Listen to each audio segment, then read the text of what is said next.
जैसे कि मैं हमेशा मानता हूं और अपनी कुछ फिल्मों के जरिए कहता भी हूं कि एक स्वच्छ समाज ही हमारे देश को महान बनाने में सबसे बड़ा योगदान कर सकता है।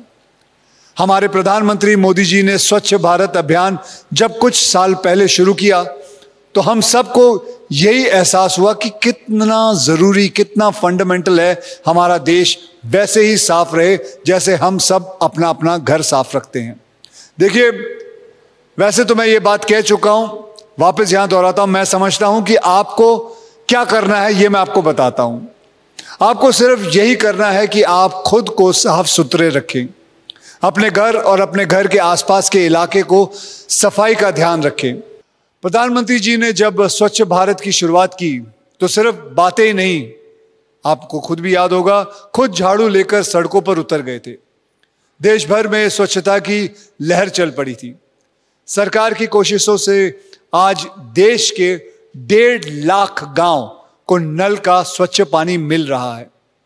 इस मिशन के तहत 11 करोड़ टॉयलेट बनाए गए हैं, लेकिन अभी भी बहुत काम बाकी है। लोगों का पूरी तरह जागरूक होना बाकी है। देश के हर नौजवान का इस महान आंदोलन से जुड़ना बाकी है। हर गांव, शहर, मोहल्ले को इससे जुड़ना होगा, जोड़ना होगा। हमारा यह मिशन है कि लोग अपनी आदतों को सुधारें, क्लीनलीनेस और हाइजीन को अपनाएं। सो गाइस, आइए जुड़िए हमारे साथ इस पहल में, मिशन स्वच्छता और पानी। Fantastic Akshay ji, what a fantastic message, thank you so much. चलिए इस सिलसिले को आगे बढ़ाते हैं। अभी हमारे साथ जुड़ रहे हैं यूनियन मिनिस्टर फॉर जल शक्ति गजेंद्र शेखावत जी। सर, 2014 में प्रधानमंत्री जी ने स्वच्छ भारत का जो सपना देखा था वो ना सिर्फ पूरा हुआ बल्कि 90% गांव खुद को ODF घोषित कर चुके हैं। आज जब हम स्वच्छ भारत मिशन के 10 साल पूरे करने वाले हैं तो आप इस सफलता को आप कैसे देखते हैं? देखिए, माननीय मोदी जी के नेतृत्व में स्वच्छता के दृष्टिकोण से देखें या सामान्य मानवीय के जीवन स्तर में सुधार लाने के दृष्टिकोण से, एक अभूतपूर्व क्रांतिकारी परिवर्तन पिछले 10 साल में हुआ है। और इस परिवर्तन का प्रभाव जो है वो हमको आने वाले समय में दिखाई देगा।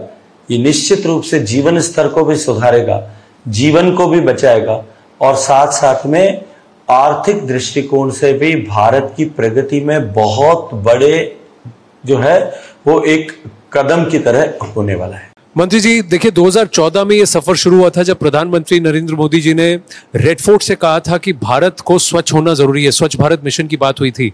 आज हम ODF प्लस ही नहीं, ODF प्लस प्लस के स्टेटस की ओर बढ़ रहे हैं।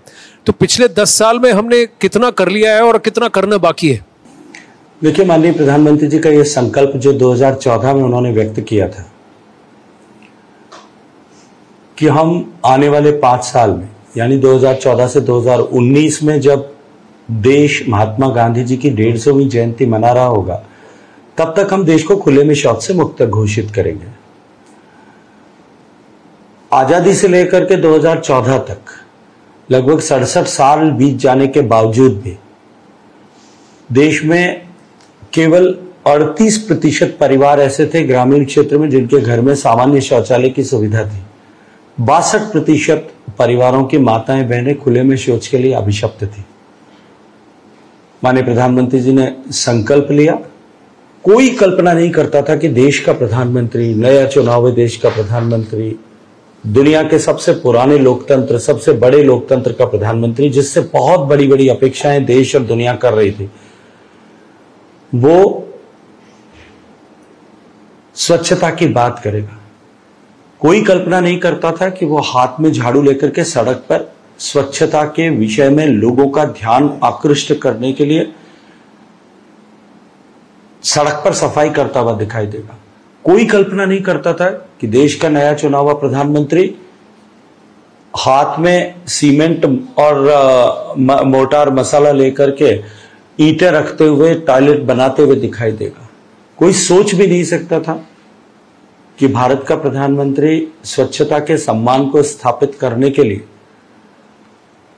ट्विन पिट टॉयलेट के टॉयलेट को डीसलेस करता हुआ दिखाई देगा और शायद कोई सोच भी नहीं सकता था दुनिया में भी कि स्वच्छता के सम्मान को स्थापित करने के लिए और स्वच्छ भारत मिशन को गति प्रदान करने के लिए, फ्यूल अप करने के लिए देश का प्रधानमंत्री कुंभ के अवसर पर जमीन पर बैठ करके स्वच्छता कर्मियों के पांव धो रहा होगा जी। और जब प्रधानमंत्री खुद सामने से इसके ऊपर लीड कर रहे थे तो देश के मंत्री, राज्यों के मुख्यमंत्री, राज्य सरकारों के मंत्री, अधिकारीगण, पंचायती राज के सारे चुने हुए जनप्रतिनिधिगण से लेकर के छोटे छोटे स्कूल के बच्चों से लेकर के माताओं बहनों तक ने इसमें अपनी भूमिका का निर्वहन किया और परिणाम सामने था कि जो देश 67 साल में मात्र 38% तक के कवरेज तक पहुंचा था वो 5 साल में 100% कवरेज तक पहुंचा। Thank you very much Gajendra ji, thank you very much. Swachh Bharat mission के 10 सालों पर हमारी चर्चा के लिए हमारे विशेष मेहमान अपने स्वच्छता के मिशन को, इस सफर को बहुत बारीकी से आपको समझाएंगे। तो चलिए अब पैनल की शुरुआत करते हैं। अक्षय, आप तो पूरे देश में घूमते हैं, अलग अलग जगहों पर शूटिंग कर रहे होते हैं। इससे पहले भी आपने लोगों के व्यवहार में, खासकर हाइजीन को लेकर देखा होगा, उनकी ज़िंदगी में रद्दोबदल को। अभी आपने नोटिस किया है कि उनके बर्ताव में, उनके जीने और रहने के तरीके में कुछ चेंजेस आए हैं हाइजीन को लेकर? देखिए, मैं शूटिंग के सिलसिले में देश भर में घूमता हूँ और आज से ही नहीं बल्कि पिछले 33 साल से, जब से फिल्मों में आया हूँ, घूमते ही रह रहा हूँ। कई जगहों पे शूटिंग करता हूँ देश भर में, हर हिस्से में मैंने शूटिंग की है। लेकिन पिछले 10 साल से मैंने देश में स्वच्छता को लेकर काफ़ी बड़ा बदलाव देखा है। जैसे पिछले महीने ही मैं अपने आने वाली फिल्म जो है मेरी खेल खेल में, उसकी शूटिंग के लिए मैं उदयपुर गया हुआ था।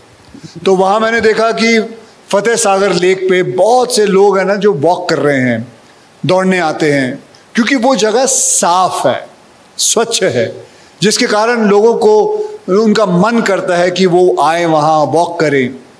तो इससे एकदम साफ साबित होता है कि स्वच्छता से स्वास्थ्य भी बेहतर होता है।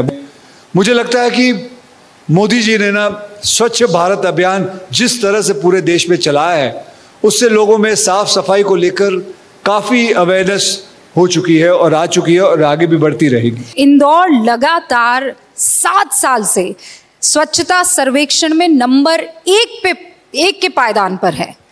बहुत सिंपल सा सवाल है, ये कैसे हुआ? देखिए, इस देश के यशस्वी प्रधानमंत्री नरेंद्र मोदी जी भारत के प्रधानमंत्री के रूप में शपथ लेने के पहले गंगा घाट पर इस देश में स्वच्छ भारत मिशन का संकल्प लेते हैं और हम इंदौर वासियों को इस बात का सौभाग्य है कि उनके संकल्प को सिद्ध करने का काम इंदौर के लोगों ने करके दिखाया। लेकिन उसके पीछे की जो ताकत है, इस सफलता के पीछे का जो सबसे प्रमुख कारण है, वो है जन भागीदारी, पब्लिक पार्टिसिपेशन। इंदौर के लोग जैसे अपने घर को घर मानते हैं, अपने शहर को भी अपना घर मानते हैं, और जैसे ही सब लोगों ने ये ओनरशिप ली, शहर लगातार नए नए नवाचारों के साथ स्वच्छ होता गया और स्वस्थ भी होता गया। साध्वी भगवती जी भी यहाँ पर हैं।